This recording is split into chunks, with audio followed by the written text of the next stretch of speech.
you like big knives?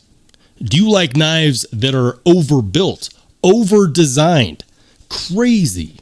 All right, now that all of the people who like 3-ounce fifth pocket knives have left, I've got something super special to share with you today. And it's in this case. And if you recognize this logo, you know that it's about to go down. Hit that like button, follow along, because this one you definitely don't want to miss. Let's check it out.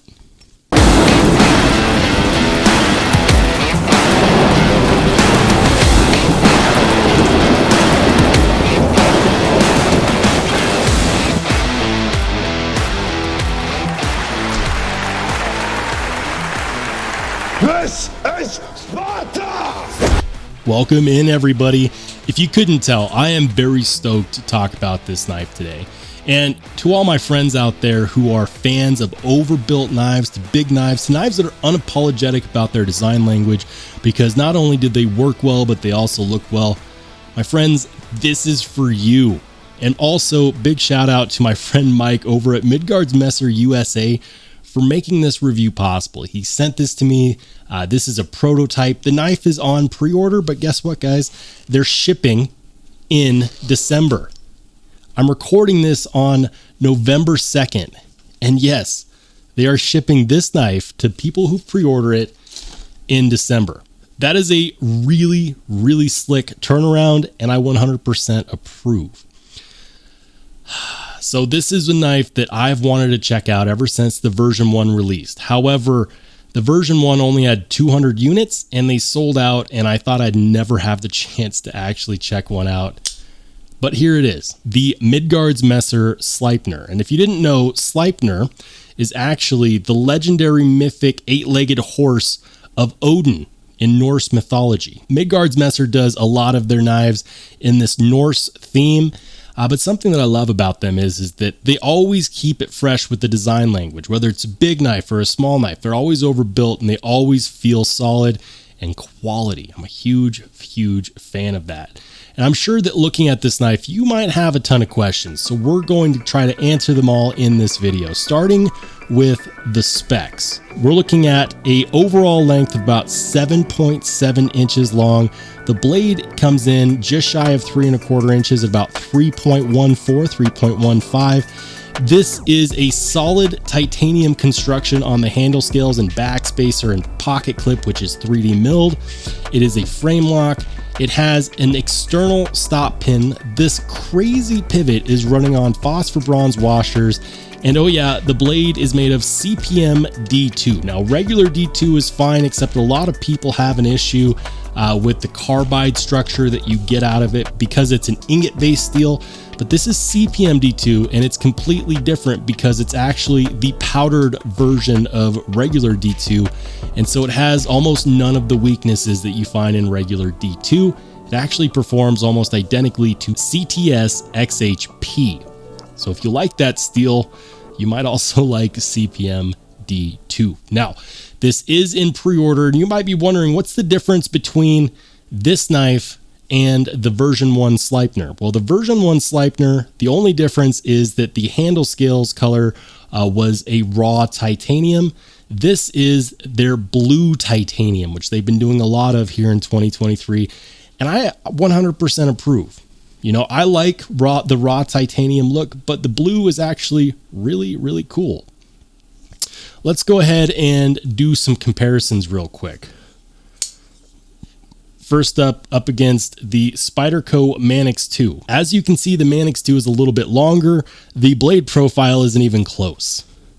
Also, it's not nearly as heavy. What about up against a Spyderco Paramilitary 2? This is my custom modified Emerson Wave edition from Blade Ops.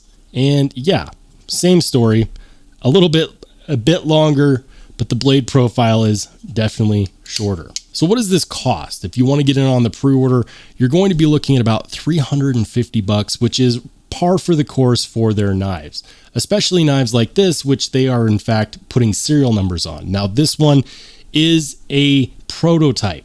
He sent me a prototype, so mine does not actually have a serial number. I'm okay with that. I understand that this is going to be a polarizing piece to a lot of people, but there's a lot to love on this knife. To kick things off, I got to talk about these handle scales. Not only is it a frag pattern, but I'm a huge fan of the way that the frag pattern radiuses around this pivot. That is a really cool design feature. I'm also a massive fan of the fact that we have a full body length backspacer. That means that if you carry this knife, and by the way, you absolutely can, that nice thin edge behind the blade is actually going to be protected when it's in your pocket from crap that's in your pocket. Your keys aren't going to ding the edge, the coins won't ding the edge. You know, it's completely protected from anything in your pocket. It also looks cool, and it also helps with the ergonomics, which are surprisingly good. I'm sure looking at this, you might see these angles and be like, I don't know, that could be uncomfortable in the hand, but it actually is very comfortable for a number of reasons. It's like they knew exactly where you were going to put everything in your hand. In the Saber grip, this is perfect. Everything fits well. There are no harsh edges, even though it looks like it has the potential to have them. There are no hot spots on here. I'm a huge fan of that. Another huge plus with this knife is the jimping, and you might be rolling your eyes and saying, oh brother, here he goes again, Rollshambo talking about the jimping, but hear me out. This is somewhere between standard and sawtooth jimping, and it's everywhere where you would put your thumb. And whether you have tall thumbs, small thumbs, big thumbs, fat thumbs, whatever, it's going to fit your thumb. That's great. It's like they understood that people would use it like this, because on this finger choil right here, you also have jimping, which allows you to get a perfect parallel between your index finger and your thumb. Thank you. I've been asking for that on so many knives that could have had such better designs, but didn't, because they didn't think that jimping was important. But you're going to want to hold on to this knife when you hold it, especially if you're doing anything hardcore, which you absolutely can.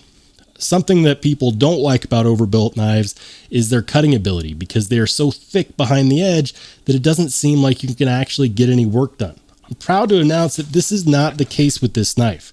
And Midgards Messer seems to do a really good job of making knives that can actually get the job done. Now this one is in fact a factory edge, so it's not perfect. Can you still tear paper? Absolutely. But it slices. It slices well. And if you do put your own edge on this knife, like I did, for example, on this Midgards Messer Thunrar, I'm happy to announce that you can get a stupidly slicey knife. I've made several videos on just how good of a cutter this Midgards Messer Thunrar is, and this Thunrar is actually thicker on the spine than it is on this Sleipnir. So with a little bit of sharpening, you can actually get a laser sharp cutting edge, and this is perfectly designed for that. I love the blade shape. It is a Wharncliffe through and through, and that means that it's going to be good for things like your utility cuts, but it's also going to be competent if you need to use it for self-defense. Michael Janich, the creator of the Spyderco Yojimbo 2 and the Yojumbo, has talked at length about just how good Wharncliffes are for self-defense, so if you disagree with me, go watch a couple of his videos. I might not be an expert on that topic, but he definitely is. Also, I'm a huge fan of how these phosphor bronze washers break in. Now, I will say this. On day one, I was a little concerned because the action was a bit choppy. I mean, after all, these are very big phosphor bronze washers. They have to go around the radius of this pivot, and that means that there's a lot of contact with the blade. But if you have experience with phosphor bronze washers, there's actually quite a few benefits. The first one is that there's not a whole lot of room for dirt and dust to get into that pivot and damage the action. So that's great. But also they break in and they become ever so smooth. They polish out the pivot itself. They polish out around the blade, and it creates this really one-of-a-kind hydraulic feeling. Being able to break in the action on your knife is something that I think is really cool. And, let me know in the comments section down below if you've ever had to break in the action on a phosphor bronze washer knife and just how enjoyable that was. Now, that's not to say that I'm a fan of everything on this knife, and I'm going to get into the few nitpicks that I have. The first nitpick is that we have T6 body screws, and I don't know why. Because even though Designers ask for T8, manufacturers and OEMs continue to give us T6, and it looks like that's what happened on this one, which is a bit of a bummer.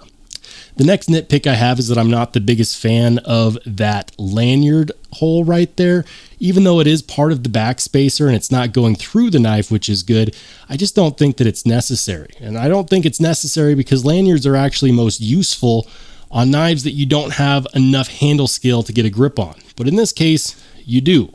Now, you could in fact use this as a force multiplier if you're not trying to defend yourself with this side of the knife. But other than that, I don't really see a purpose for it. I think that it actually would have been better had they just done the backspacer all the way through and no lanyard hole. But it is what it is. Those are in fact nitpicks that I can live with. I know a lot of you guys are thinking about this pivot and you're saying, but why? Is it so you can use it for retention with your index finger?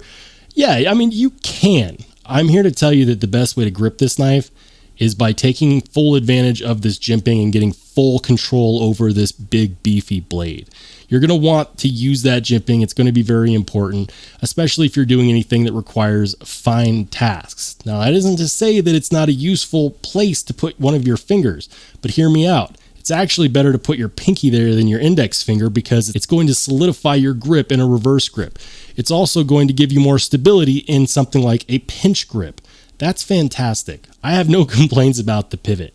I do have a bit of a wish, and it's actually a bit of a two-part wish. The first is that I wish that they could find a set of bearings big enough to actually turn this into a ball bearing pivot. Right now, the washers are fine, and it does a great job of keeping stuff out of that action, but it's hard to deploy this one-handed, and it's not necessarily meant for that, and you can, in fact, do it with a bit of a wrist flick. It's kind of like deploying a whip, which, you know what, I don't necessarily mind. But look at this. That would be perfect for a flipper tap. And no, you cannot currently use it as one. Although I have heard that some people have done that successfully on the Sleipnir version 1s.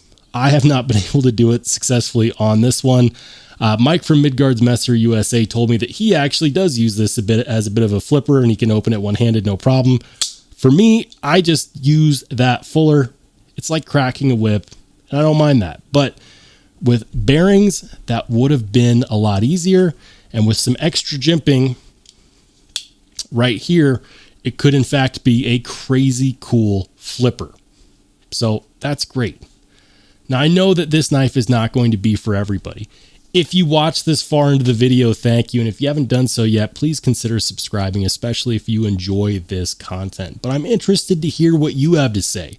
The Sleipnir version 2 is available and they are shipping in December. There's only 60 of them at the Midgards Messer USA website right now. If you want one, don't wait because 60 is 60 and they're only going to make 300 of these. Are you going to pick one up? Have you already ordered one? If not, why not? Let me know. And of course, if you want to watch more awesome knife content, be sure to click on one of the videos that pops up next.